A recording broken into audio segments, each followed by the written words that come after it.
4 na taon matapos pumanaw si Brother Branham noong bata pa ako, ang mga membro ng simbahan sa paligid ko ay laging naghahanap ng susunod na pinakamasigasig ministro ng Espiritu Santo na magdadala sa mga simbahan ng mensahe tungo sa mas nahayag na katotohanan. Karamihan sa mga karnal na membro ng simbahan ay nakalimutan ang pangunahing bagay. Ang mga nakaimbak na pagkain sa mga tape ay binigyan ng kaunti o wala man lang pansin. Kung makikinig ka sa mga tape, isa kang baliw. Inalis ng mga ministro ang salita at idinagdag ang kanilang mga ideya at pinaghalo ang kanilang mga iniisip at inspirasyon sa salita at mabilis na namatay ang muling pagbabangon sa mga simbahan. Nagkamali ako sa kampo. Gumapang kaagad ang mundo sa simbahan. Sa mga tape na tutungan namin, mabubuhay ang mga tape at iyon inordin ni Jesus Cristo, ang kapatid na si William Branham, pangdaigdigang tape ministry para pamunuan tayo hanggang sa pag-agaw, tulad ng ipinangako sa mga banal na kasulatan sa Malakias 4. Ang nobya ay nagkakaisa na ngayon at nagkakaroon muling pagbabangon sa buong mundo. Papunta sa bahay-bahay na naghahati-hati ng tinapay, tulad ng ginawa ng mga disipulo sa mga banal na kasulatan. Purihin ang Panginoon! Hiningkayat tayo ni kapatid na Joseph Branham sa bawat linggo sa pamamagitan ng isa pang sulat at ipinahayag ang tape sa susunod na linggo. Napakagandang panahon na tayo ay hinihinog sa araw. Ngayon, narito ang liham ng pagsasama-sama ng mga agila. Minamahal naming mga Kristiyanong kawal. Isipin mo, katapusan na ng panahon. Haleluya! Nandito na tayo.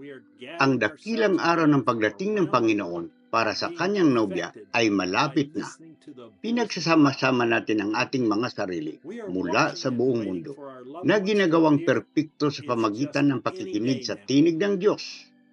Tayo ay nanonood at naghihintay para sa ating mahal sa buhay upang lumitaw. Ito ay anumang araw ngayon. Ang tanging bagay na inaatas sa atin na gawin ay manatili sa salita. Ang nakikita lang natin ay si Jesus at siya ang salita nga nagkatawang tao. Iyan ang pahayag para sa ating panahon. Iyon ang kampamento ng Diyos para sa kanyang nobya. Ang mensaheng ito, ang tinig na ito, ang mga tape na ito, ang lahat ng kailangan natin para sa pag-agaw. Wala na tayong ibang kailangan. Tayo ay tinawag hiwalay sa lahat maliban sa busis na iyon. Kami ay kumbinsido na ang busis ay ang inilaan na daan ng Diyos para sa ngayon. Isipin mo, pinagkalooban niya tayo ng pinakadakilang propita sa lahat ng panahon. Ang isa kung saan ang haliging apoy mismo ay kinunan ng larawan upang masabi niya sa mundo, ito ang aking makapangyarihang anghel. Siya ang aking tinig sa iyo. Kung ano ang sinasabi niya sa lupa ay aking iiko sa langit. Walang katulad niya. Ipinagkatiwala ko sa kanya at sa kanya lamang lahat ng aking mga hiwaga ay itinago ko mula sa pagkakatatag ng mundo. Siya ang aking itinalagang tumawag sa iyo palabas ng mundong ito patungo sa akin. Siya ang pinili kong pamunuan, gabayan at idirekta ka. Ipinahayag ko sa inyo, pakinggan ninyo siya sapagkat hindi siya ang nagsasalita. Ito ako, ang dakilang ako. Ako ay nag-orden at tumawag ng makapangyarihang mga lalaki upang ipahayag at sabihin sa mundo. Sa araw na ito, ang mga banal na kasulatan ng Malakias 4, Apokalipsis Kapitulo 10, versikulo 7 at Lucas Kapitulo 17, versikulo 30 ay natupad na sa harap ng inyong mga mata. Dumating na ang kanyang makapangyarihang anghel, gaya na pinahayag ng kasulatan. Ang Diyos ay naririto sa gitna natin na inihayag ang kanyang sarili sa katawang tao, gaya ng kanyang sinabi na kanyang gagawin. Jesus Kristo ay siya ring kahapon, ngayon at magpakailanman. Tinawag kami upang ituro ka sa kanya, ang anghel ng Diyos. Siya ang pinili ng Espiritu Santo upang pamunuan at tawagin ang kanyang nobya. Huwag makipagdebate, mag-asaran, makipag-away, at maglaga kung sino ang maging mataas na saserdote. Sino kaya ito? Iyon o ang iba pa. Manatili ka sa busis na yan sapagkat mayroon lamang isang pinagtibay na tinig ng Diyos at ang kanyang pangalan ay William Marion Branham. Dapat tayong maging maingat upang manatili sa tinig na iyon dahil napakaraming gustong akayin kapalayo.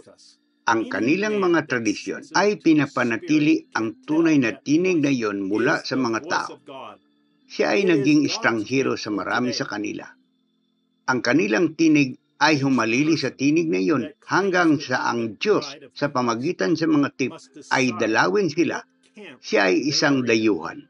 Ang dakilang presensya ng Agosto ay kasama natin. Ang sinumang tao na sensitibo sa espiritu ay makapagsasabi na ang tinig ay ang tinig ng Diyos. Ito ay kampo ng Diyos para sa ngayon. Ang bawat taong na nagsasabing siya ang nobya ni Kristo ay dapat magpasya kung saan kampo siya naroon. Dapat nilang itanong sa kanilang sarili ang simpleng tanong na ito, anong tinig ang masasabi ng lahat ng nobya ng Amen? Kung ikaw ay tunay na nobya ni Kristo, na may tunay na kapahayagan ng salita para sa ngayon, iisa lamang ang sagot, ang tinig ng Diyos sa mga tape. Siyempre, sinusubukan ni Satanas na manipulahin iyon sa napakaraming iba't ibang paraan. Ngunit walang ibang sagot para sa nobya. Ganun lang kasimple. Alam nating lahat na ginagamit ni Satanas ang sagot na iyon para hatiin tayo. Ngunit sinasabi sa atin ng salita na ang nobya ay dapat magkaisa. Tayo, sa tanging boses na nagkakaisa sa atin. Halina, makikisa sa amin dahil huli na ang oras. Gusto kong umalis ng walang kampo. Ano man ang halaga nito sa akin, kukunin ko ang aking cross at pasanin ito araw-araw. Lalampas ako sa kampo.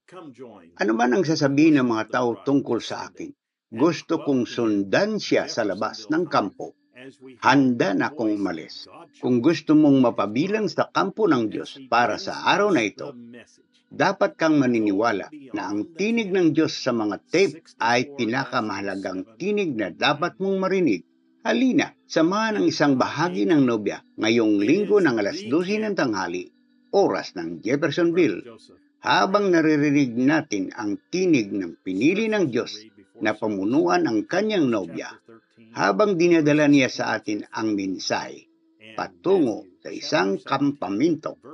64-0719E. Ito ay hindi isang kampo. Ito ay ang kampamento. Brother Joseph Branham. Mga banal na kasulatan na dapat basahin bago ang serbisyo. Hebreo, Kapitulo 13, versikulo 10 hanggang 14. Mateo, Kapitulo 17, versikulo 4 hanggang 8. Pagpalain kayo ng Diyos at Shalom.